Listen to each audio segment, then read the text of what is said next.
Las huellas, los rastros, los indicios y las evidencias ayudan a los investigadores a resolver los crímenes.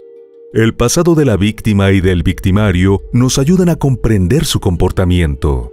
Todo esto forma parte del expediente criminal. Y aquí te lo presento. Soy Ángel y te doy la bienvenida a este canal. Antes de empezar con el video, recuerda suscribirte y activar la campanita para que recibas una notificación cada vez que suba algo nuevo. Tampoco se te olvide al terminar dejarnos tu me gusta. Sin nada más que agregar, acompáñame a conocer todos los detalles de este expediente criminal. El caso de la familia Pérez Padilla. En esta ocasión les presentamos una trágica historia que comenzó a desarrollarse en la década de los 80 en Murcia, España, e involucró a los miembros de una familia de la localidad de La Unión, los Pérez Padilla. Isabel Padilla Máiquez nació el 19 de febrero de 1948 en el municipio de La Unión, en la ciudad de Murcia, España. La principal actividad económica de esta localidad era la minería, lo que generó una marcada diferencia de clases entre los dueños de las compañías y su mano de obra. Lamentablemente, debido a la crisis minera de 1920, durante esa década la población en La Unión se redujo significativamente. Entre 1910 y 1920, se calculaba una población entre 29,000 y 30,000 personas en el municipio, mientras que para 1930 contaba con poco más de 12,000. Esa cifra siguió en descenso, y para el momento en que Isabel llegó al mundo, La Unión escasamente superaba los 10,000 habitantes. El hecho es que Isabel nació en un contexto económico y social complicado. Su familia era muy humilde, con poco acceso a los estudios, y la joven creció siendo casi analfabeta. Durante su juventud, aunque se desconoce con exactitud cómo y cuándo, Isabel conoció a un hombre llamado Pedro Pérez, también originario de Murcia, con quien contrajo matrimonio. Pronto Isabel quedó embarazada y la familia Pérez Padilla comenzó a crecer. El primer hijo fue Pedro Eusebio, apodado Pedrito por sus amigos y familiares. Luego le siguieron Francisca, Salvador y finalmente Susana. Isabel era una madre que se dedicaba plenamente al cuidado de su familia y se mostraba particularmente preocupada por la salud de su esposo y 4 hijos. El personal médico del Hospital del Rosell de Cartagena en Murcia estaba sumamente familiarizado con los Pérez Padilla, ya que cada vez que alguno de los integrantes de la familia mostraba algún signo de malestar, la madre los llevaba corriendo al centro de salud e insistía en recibir atención médica especializada, lo que muchas veces resultaba en noches de internación, mientras los doctores buscaban diagnósticos que satisficieran a la preocupada mujer. Todos los vecinos de la calle Arco, en la cual vivía la familia, conocían a Isabel y estaban al tanto de cada mínimo acontecimiento respecto a la salud de los Pérez Padilla. La propia madre de la familia se encargaba de contar con lujo de detalles cada uno de sus nuevos viajes a la sala de emergencia del recinto hospitalario. Al principio, para muchos resultaba exagerado el nivel de preocupación que la mujer mostraba por sus hijos y su esposo. Sin embargo, pronto los pobladores comenzaron a pensar que, efectivamente, Isabel tenía razón en su angustia y tendencias aparentemente hipocondríacas. Lo cierto es que a principios de los años 80, varios integrantes de la familia empezaron a presentar una patología muy extraña, caracterizada por cuadros hipoglucémicos inexplicables, recurrentes y que empeoraban progresivamente. Un cuadro hipoglucémico ocurre cuando la concentración de glucosa o azúcar en la sangre cae por debajo de lo que es sano para una persona. Puede ocurrir debido a enfermedades hepáticas, renales o pancreáticas. También es común en pacientes que tienen diabetes tipo 1 o diabetes tipo 2 y toman insulina u otros medicamentos para la diabetes. El primero en ingresar de urgencias en el hospital con los síntomas de hipoglucemia fue Pedrito. Luego de evaluarlo, los doctores le realizaron una operación de emergencia y le extirparon el páncreas, que es el órgano responsable de ayudar a controlar los niveles de glucosa en el cuerpo. Durante todo este proceso, Isabel no se separaba de su lado. Le hacía comidas caseras y pasaba horas en el hospital junto a su hijo. Sin embargo, a pesar de la operación y los cuidados de su madre, el joven seguía presentando un exceso de insulina en la sangre que los doctores no podían explicar. Finalmente, en 1982, y con tan solo 15 años, Pedrito falleció por culpa de esta misteriosa patología. A pesar de que la causa oficial de su muerte fue el exceso de insulina, Isabel les dijo a las personas con las que se relacionaba en su zona que Pedrito había fallecido por culpa de un tumor. Los vecinos la miraban al mismo tiempo con lástima y con respeto, considerándola una madre resignada a los acontecimientos de la vida, quien seguía cuidando de su familia a pesar del inmenso dolor de haber perdido a su hijo. Lamentablemente, la desgracia de los Pérez Padilla no terminó allí. Parecía que la tragedia había llegado a su hogar para quedarse. Poco tiempo después de la muerte de Pedrito, el padre de familia, Pedro, comenzó a mostrar síntomas similares a los de su difunto hijo. Sus malestares eran completamente debilitantes y mostraba exceso de insulina en la sangre.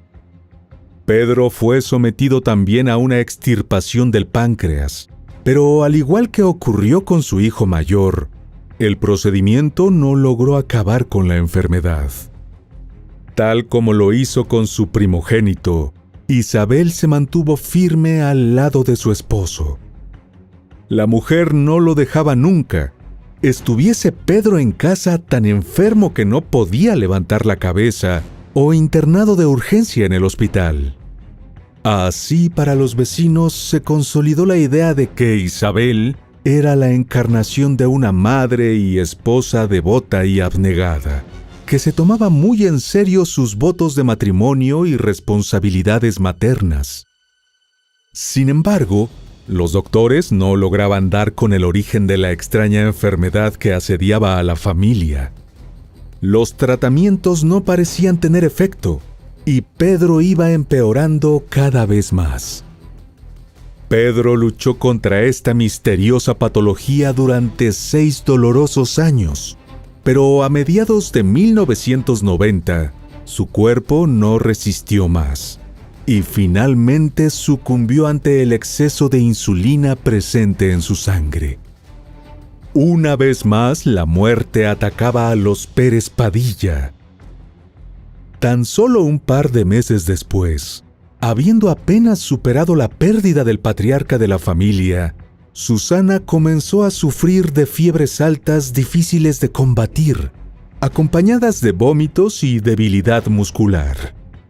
La menor de la familia fue internada, y en un principio se logró estabilizar su salud, pero el malestar regresó poco después, y encima, esta vez la niña empezó a presentar síntomas como los que habían afligido a su hermano y a su padre. Al igual que ellos, Susana se sometió a una operación para extirpar el páncreas, pero los niveles de insulina en su sangre no bajaban. Esta misteriosa condición comenzó a afectar la visión de la niña y finalmente causó que cayera en estado de coma.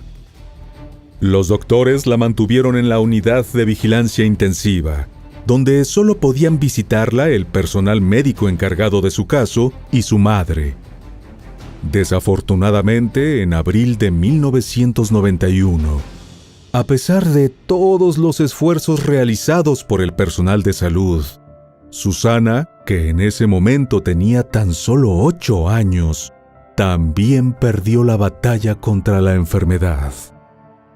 Isabel estaba desconsolada. En un periodo de 9 años, había perdido a 2 hijos y a su esposo, y el personal del hospital no había logrado aún identificar las causas de la enfermedad que había acabado con la mitad de los Pérez Padilla. Una vez más, cuando los vecinos y conocidos de la familia le preguntaron qué había pasado con Susana, Isabel ocultaba la causa de su deceso. En este caso dijo que había fallecido debido a una infección durante el proceso postoperatorio. Las muertes no levantaron sospecha entre los vecinos, porque para ellos, las 3 habían ocurrido por motivos completamente diferentes. Para el personal del hospital, sin embargo, la situación comenzaba a tornarse cada vez más dudosa. Muy poco tiempo después de la muerte de Susana, Isabel fue ingresada al mismo hospital, en estado de inconsciencia. Había ingerido antidiabéticos en un aparente intento de acabar con su propia vida. Al despertar en una cama del hospital, la mujer entabló una conversación con el doctor que estaba encargado de su cuidado. Para ese entonces, los doctores y enfermeras que habían coincidido con Isabel estaban al tanto del conocimiento que la mujer tenía acerca de la medicina. Se asumía que la mujer había absorbido esta información por pasar tanto tiempo en la sala de emergencia y al cuidado de su familia. Sin embargo, cuando la paciente comenzó a conversar con el médico, se hizo evidente que sus conocimientos eran más profundos de lo que se podía esperar de una persona común, y mucho más de lo que se esperaría de una ama de casa que apenas sabía leer y escribir. Sabía exactamente qué le causaría la dosis del medicamento que había consumido, y tenía un manejo asombroso de términos médicos y conocimientos farmacológicos y sobre salud. Además, el doctor también notó que el antidiabético ingerido por Isabel causaba síntomas similares a los que habían mostrado los miembros fallecidos de la familia Pérez Padilla. Para el médico esto resultaba muy sospechoso, de modo que alertó a sus superiores. Sus dudas se fundamentaban en el hecho de que los niveles de insulina encontrados en la sangre de los 2 hijos de Isabel no podían haber sido producidos por sus cuerpos naturalmente, ya que no tenían páncreas. Por lo tanto, solo quedaba pensar que el medicamento había sido administrado de manera externa. Pero debido a que esto era una suposición sin evidencia, no se podía hacer nada al respecto. Por suerte o por desgracia, menos de un mes después de este incidente, Isabel se presentó nuevamente en el hospital, pero esta vez con su hija Francisca. Ella estaba manifestando los mismos síntomas que habían presentado sus hermanos y su padre. Aunque no todas las fuentes coincidieron en cuanto a la edad de la joven para ese momento, la mayoría refiere que contaba con 21 años. Francisca fue ingresada de urgencia para someterse a una operación de páncreas. Sin embargo, los exámenes de sangre realizados luego de la operación mostraban importantes restos de insulina en la sangre. El doctor que se ocupó del caso de Francisca no podía entender esos resultados. Algo así solo podía ser posible si se administraba insulina de manera externa. Pero al cuestionar a su equipo, todos negaron haber tenido algo que ver. Los únicos que podían acceder a la habitación de Francisca eran los miembros del equipo médico y su madre Isabel. Por lo tanto, el hospital comenzó a sospechar que algo terrible estaba sucediendo en casa de los Pérez Padilla. Siguiendo estas suposiciones, registraron el bolso de la mujer y encontraron una caja de un medicamento antidiabético. Esto solo confirmó las sospechas. Entonces las autoridades fueron alertadas acerca del potencial peligro que representaba Isabel para su hija y trasladaron a la paciente a la unidad de vigilancia intensiva, prohibiendo expresamente el ingreso a la madre de la paciente. Una vez que se recibió el reporte por parte de los doctores, la policía pidió una orden judicial para conseguir los historiales médicos de los 3 Pérez Padilla fallecidos. Al compararlos, notaron inmediatamente las muchas similitudes entre los síntomas que habían presentado durante su paso por el hospital.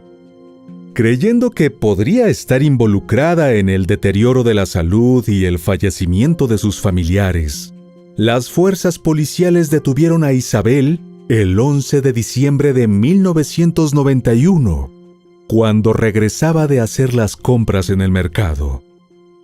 Francisca y Salvador, que presentaban ya síntomas de enfermedad, se opusieron a la detención de su madre.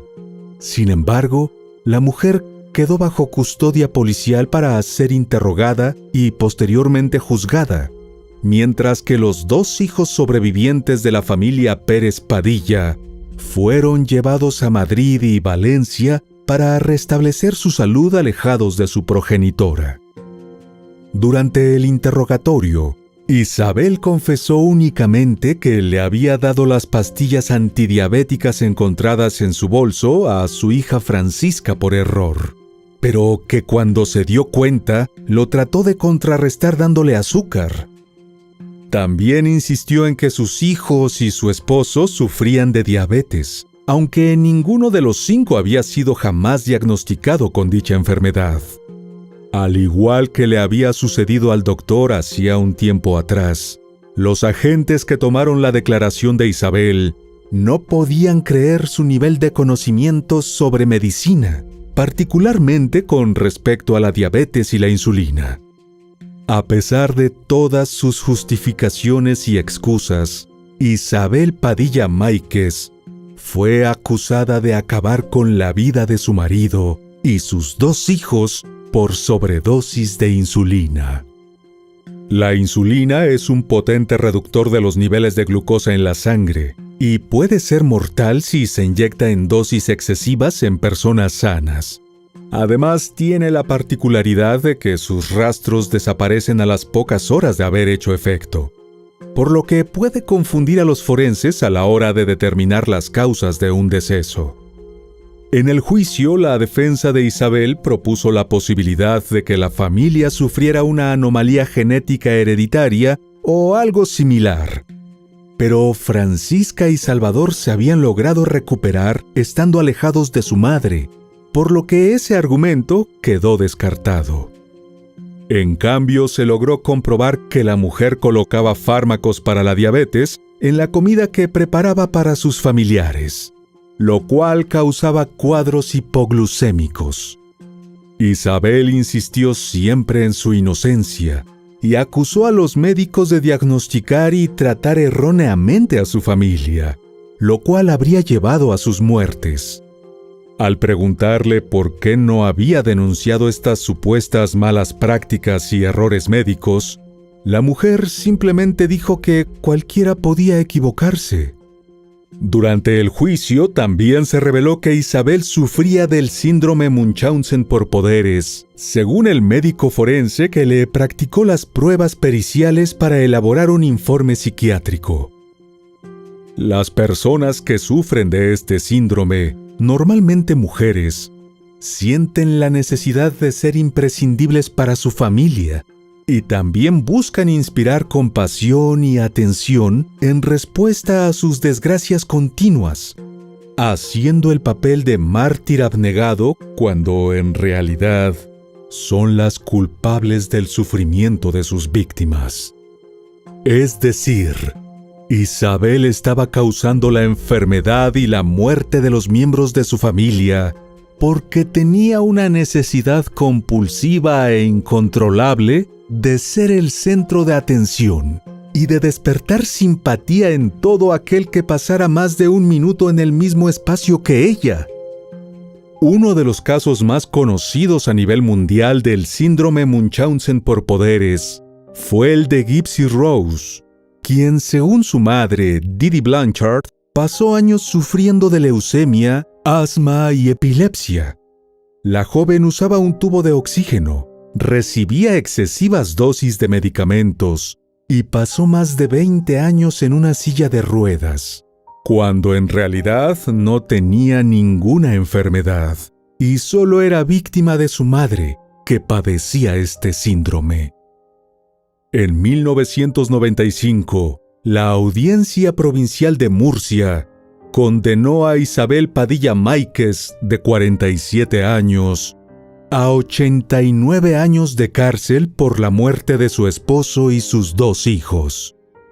Sin embargo, el 19 de abril del año siguiente, el Tribunal Supremo revisó nuevamente el caso y al comprender que la mujer sufría de una enfermedad mental y no era consciente de sus acciones, redujo la condena a 48 años. También ordenó que se reubicara a Isabel en un hospital psiquiátrico en lugar de una prisión regular. Sin embargo, Isabel solo llegó a cumplir 12 años de su condena, ya que el 10 de julio de 2008, con 60 años, falleció debido a un tumor cerebral. Fue enterrada en el cementerio de La Unión, con un funeral privado e íntimo.